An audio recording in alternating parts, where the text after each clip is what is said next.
Il neigeait aussi à Vancouver, là-bas où le Canada échange les brumes de l'Atlantique contre celles du Pacifique. Il neigeait sur le port, sur la ville, sur les cottages de la banlieue. Maud Alston rentra du collège toute blanche, secouant sa neige dans le vestibule avec de grands éclats de rire. « Je suis seconde en histoire, tra-la-la, tra-la-la. » Au seuil de son bureau, M. Alston essayait de prendre un air sévère. « Pourquoi n'es-tu pas première ?»« Parce que c'est Edith Parker qui est toujours première. » Et elle sauta au cou de son père, sachant bien que le sévère armateur ne pouvait pas gronder longtemps sa fille unique, le rayon de soleil de sa maison depuis que Mme Parker était morte.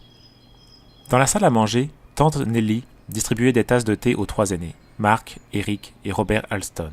« Ne faites pas tant de bruit, voilà votre sœur et vous allez la fatiguer. »« Naturellement, » grogna Mark. « L'enfant chétive et sacré ne peut rien supporter. » Maud entra en faisant une glissade.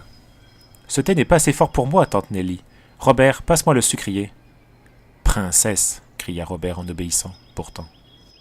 Eric, le violent Eric, haussa les épaules. « Alors c'est encore ton américaine qui est première. » Maud devint écarlate. Les Alston étaient de très authentiques Canadiens. Leur maman était même une Française de Québec et ils méprisaient cordialement tous les citoyens des États-Unis. Sans doute, Maud partageait ses sentiments, mais elle les oubliait dès qu'elle se trouvait devant son amie Edith Parker.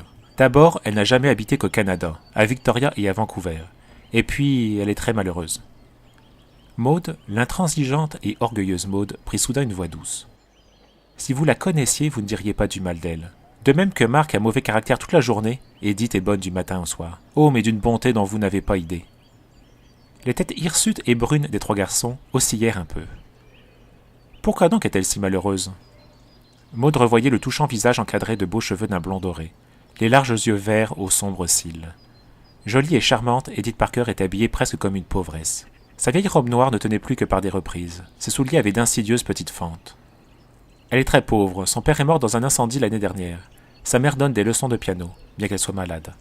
Edith a une bourse au collège. Elle est si intelligente qu'on veut en faire un professeur. Il y eut un long silence. Les Alston, qui vivaient sans souci du lendemain, bien vêtus, bien nourris, dans une maison confortable proche du parc, se sentaient déconcertés par un tel tableau. « Allons, il faudra faire la quête pour elle, » déclara enfin Eric. Sa remarque charitable fut très mal accueillie par la jeune Maud, dont les réflexes étaient rapides. Il n'eut pas le temps de s'écarter, et il reçut une gifle magistrale. Il ne put que se frotter la joue, car on n'avait pas le droit de toucher à l'enfant sacré. M. Alston entrait dans la salle à manger. On annonce encore un accident d'auto près de Winnipeg. John Springer est mort. C'est un ami de ton parrain, Maud, un grand travailleur et un honnête homme. C'est la tempête de neige qui a fait déraper sa voiture.